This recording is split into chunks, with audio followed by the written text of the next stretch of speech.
আসসালামু আলাইকুম, welcome back to my channel. সম্মানিত ভিউয়ার্স, আজ আমি রান্না করব পাস্তাটা রান্না করব আমি বিফ দিয়ে আর চিজ দিয়ে। বিফ চিজ পাস্তাটা রান্না করার জন্য আমি যে উপকরণগুলি নিয়েছি সেগুলো আমি একবার দেখাই দিই আপনাদের। দেখুন, পাস্তা রান্না করব, পাস্তা তো লাগবেই। আর এখানে আছে রসুন কুচি আর পেঁয়াজ কুচি, এখানে আছে অরিগানো। পিজা পাস্তার মধ্যে অরিগানোটা দিলে খুব ভালো লাগে, খুব সুঘ্রাণ পাওয়া যায়। আর এখানে আছে টমেটো সস, এখানে আছে বিফ। গরুর গোস্তটাকে আমি লবণ আর একটু গোলমরিচ গুঁড়া দিয়ে আমি গোস্তটা সিদ্ধ করে নিয়েছি। এটা লবণ দিচ্ছে, সাথে আছে দুধ। এখানে প্রায় 1 কাপ দুধ হবে, বড় কাপে 1 কাপ দুধ হবে। আর আমি এখানে নিয়েছি 10 চামচ ময়দা আর 1 চামচ কর্নফ্লোর গুঁড়া ক্রিমটা তৈরি করার জন্য। আমার আর লাগবে কিছু শুকনো মরিচ কুচি আর 1 চামচ চিনি। আর লাগবে চিজটা আমি গ্রেট করে নিলাম গ্রেটার দিয়ে। আর লাগবে বাটার। আমি আগেই পানি বসিয়ে রাখছিলাম। পাস্তাটা আমি সিদ্ধ করে নিব। দেব লবণ আর দেব একটু তৈল, যাতে পাস্তাটা ঝরঝরে হয়, একটা সাথে আরেকটা লেগে না যায় সেজন্য। আর আমি দিব পাস্তাটা দিয়ে দিব।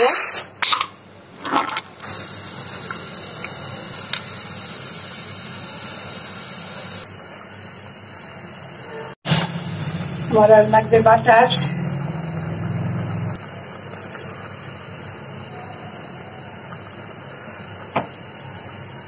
একটু সিদ্ধ হবে আমার পাস্তাটা। আমার পাস্তাটা হয়ে গেছে, আমি এখন নামিয়ে নিব।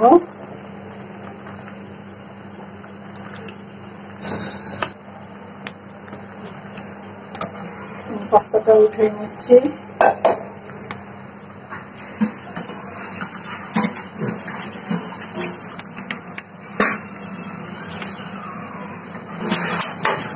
সবটা উঠিয়ে নিলাম। এই প্যান বসিয়ে দিলাম চুলায়। এখন আমি দিব বাটার।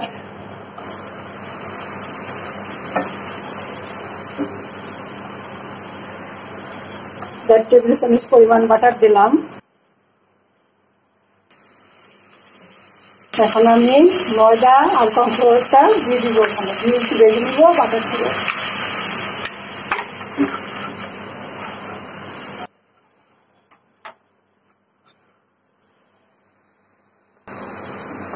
আমি আর একটু বাটার অ্যাড করলাম। আমি কোনো তেল দিব না, সেজন্য আর একটু বাটার অ্যাড করলাম। এখন আমি দুধ দিব আর নাড়ব।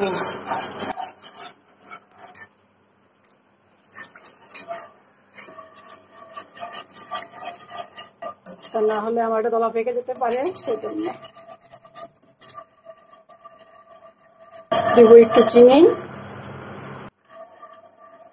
আর চিলি ফ্লেক্স দিয়ে দিব।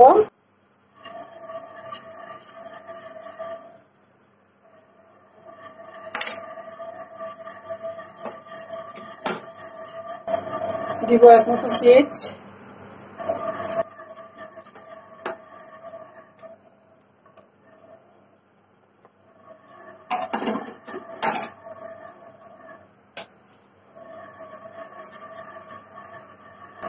আমি বিফটা দিয়ে দিব।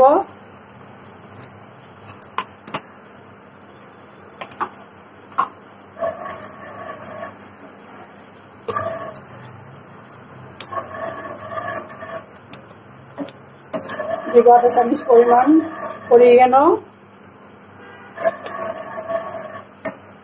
দিব টমেটো সস।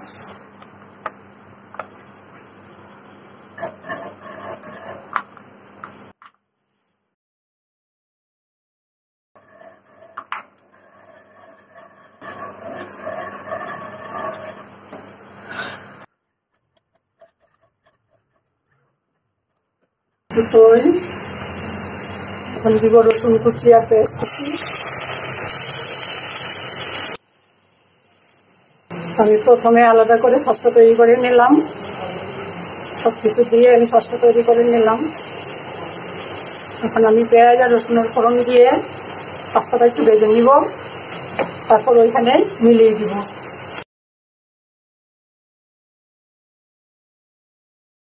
আমি এখন পাস্তাটা দিয়ে দিব।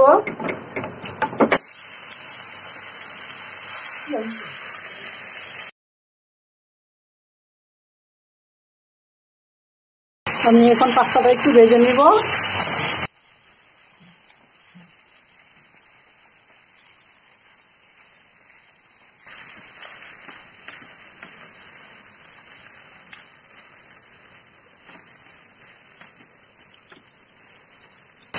আমি এখন যে ক্রিমটা তৈরি করলাম সেই ক্রিমটার মধ্যে আমি পাস্তাটা দিয়ে দিব।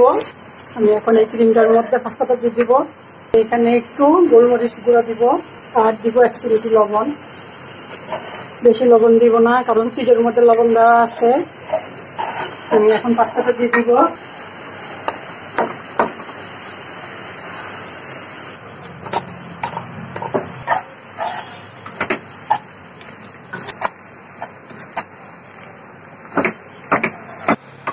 একটু ঢেকে দিব।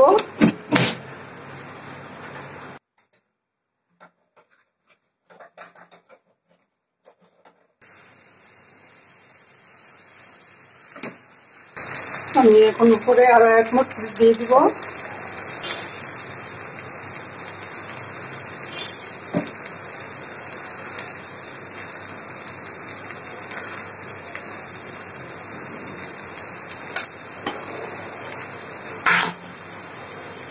ঢেকে দিব, ঢেকে বেক করতে দিব।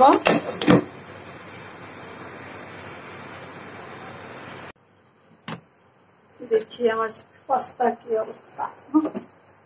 কি অবস্থা। দেখুন আমার পাস্তা হয়ে গেছে। চুলা অফ করে দিলাম আর নামিয়ে নিব। উপরে আর একটু গ্রেট করা চিজ দিয়ে দিলাম। আমি এখন নামিয়ে নিব। দেখুন ভিউয়ার্স, যে আমি তৈরি করে ফেললাম বিফ চিজ পাস্তা।